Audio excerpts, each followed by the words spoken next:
Business owners and entrepreneurs are selling products and services to the US government, doubling, tripling, and sometimes exponentially increasing their annual revenue. But not all companies are successful selling to the government. There's a right way to do it and a wrong way to do it. I'm here to help companies of all sizes actually succeed with government sales and start winning contracts. I'm Richard Howard, and this is Government Sales Momentum.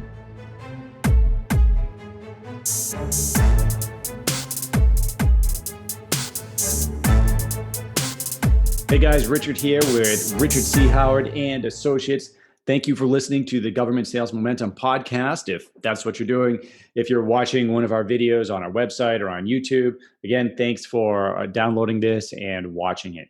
Today's episode, I am going to review some of the applications I use online to identify opportunities, SBIRs, information on past sales, on past contracts, from looking for company information or just general spending for the government. Some of the top tools that I use every single day.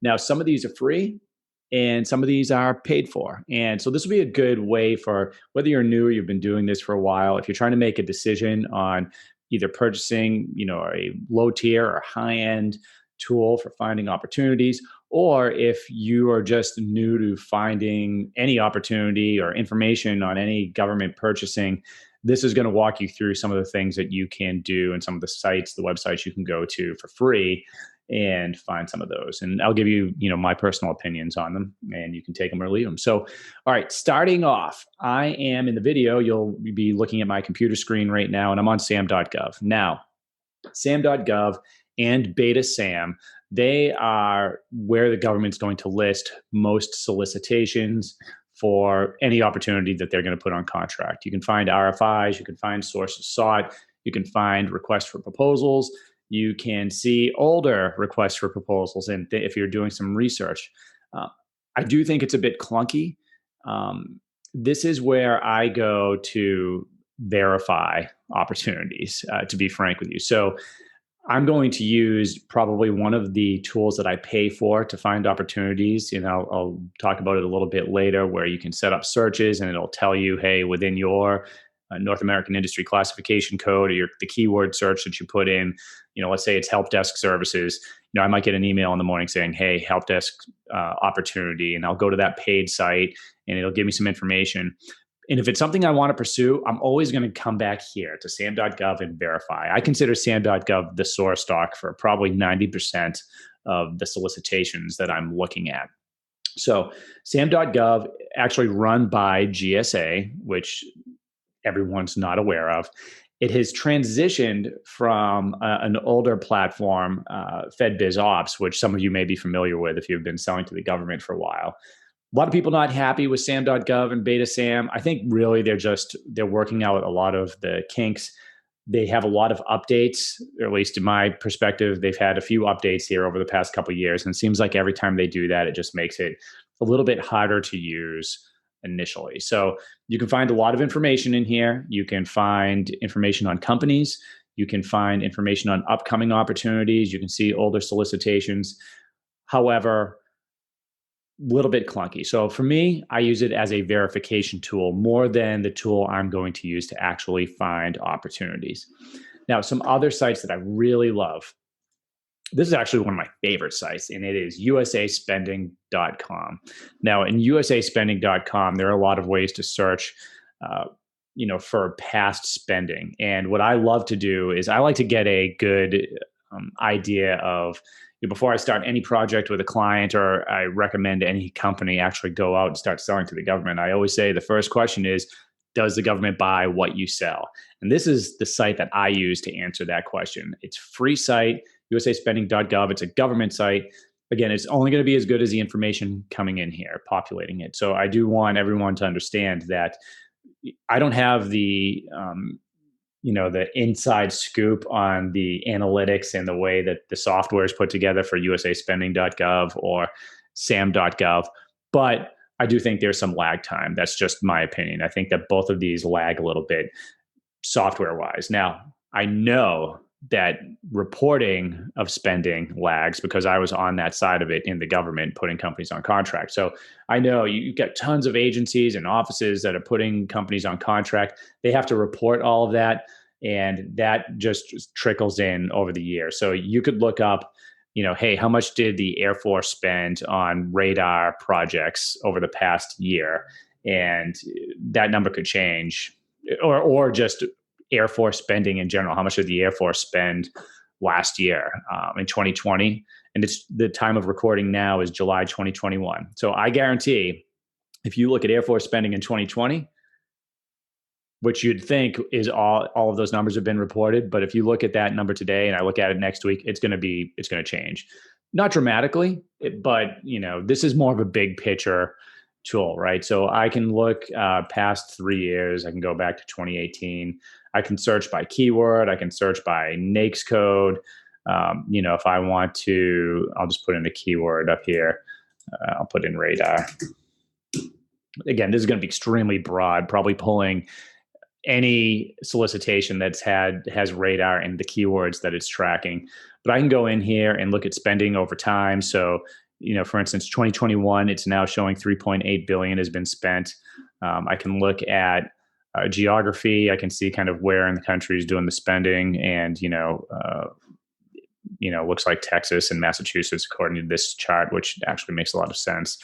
But then here's where what I really like is it will broadly give you the agencies that are spending. So probably no surprise, it's telling me the Department of Defense has spent most of that money since 2018, and it's telling me 29.5 billion at the time of this recording. So if you were a radar company and wondering if the government, makes purchases in that type of technology, the clear answer is yes. Now, there's a lot more detail that you need to know, but the clear, broad answer is, broadly speaking, yes. Now, I can also go to sub-agency in USA spending, and it's, for instance, telling me, hey, the Navy spends more than the Army. So this actually has Navy, Army, and Air Force in that order for the top three that are spending. So again, that's broad. It's not telling me, if we were developing your contract strategy, what we'd want to know is, okay, who within the Navy is actually doing that spending? Is it the Navy Research Lab? Is it, is it another organization within the Navy? Same with the Army and the Air Force. So, but broadly speaking, this is a great tool to say, or to be able to tell yourself, hey, are they spending money in my category, and who's spending money in my category? So that is usaspending.gov. Now, the next site that I use all the time is SBIR.gov. Now, the SBIR program, if you haven't heard of it, you can go check out some of my other videos and podcasts. Small Business Innovative Research Program, big picture, is looking at funding small business technologies and helping to develop those so that the government can use them in various situations. Typically, it has to have a commercial viability as well as a government viability. There's also the STTR program, which you want to think about the difference as SBIR could apply just to your business, but STTR, you would most likely have to be partnered with a nonprofit in order to go after some of that funding. SBIR, STTR. Now, you can find these opportunities on SAM.gov. Again, I think there's more information on this website. I think you can get a little bit more clarity. And so I would probably come here first if I was looking just for SBIRs.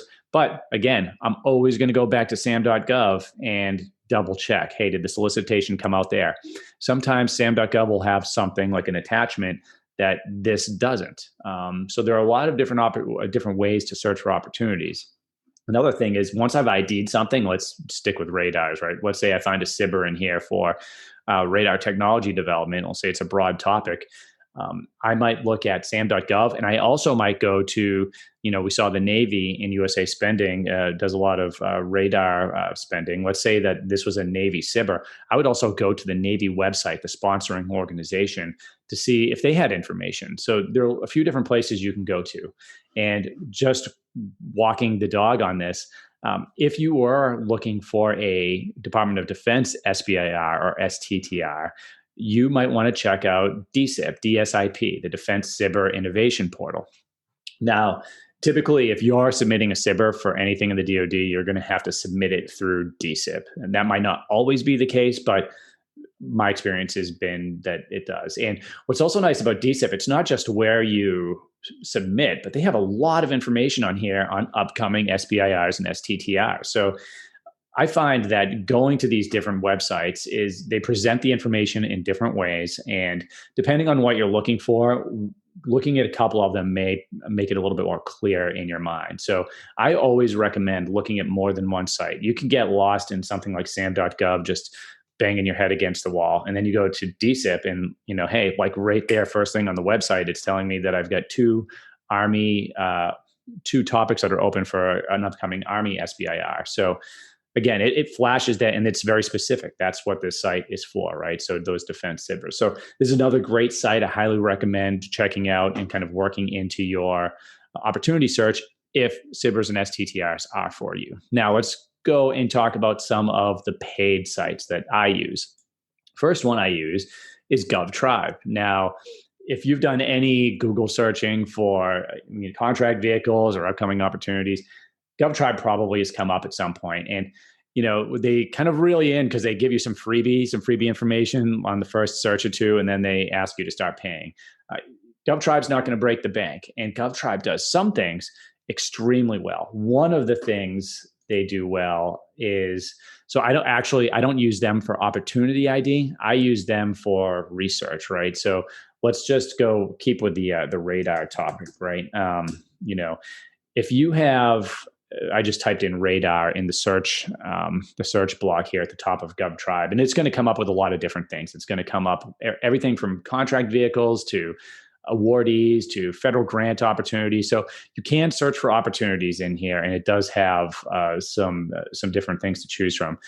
One of the things I like to do here is it's giving me the NAICS categories, the North American Industry Classification categories, right? So we looked broadly, if you remember, in USA spending, and I could have typed a NAICS code in there as well. But let's say that I pick a NAICS code in Gov Tribe, and this one is 334511. This is Search, Detect, and Navigation Guidance for Nautical Systems and Instrument Manufacturing. Going through the top tab on Gov Tribe, I can see under this NAICS code by year.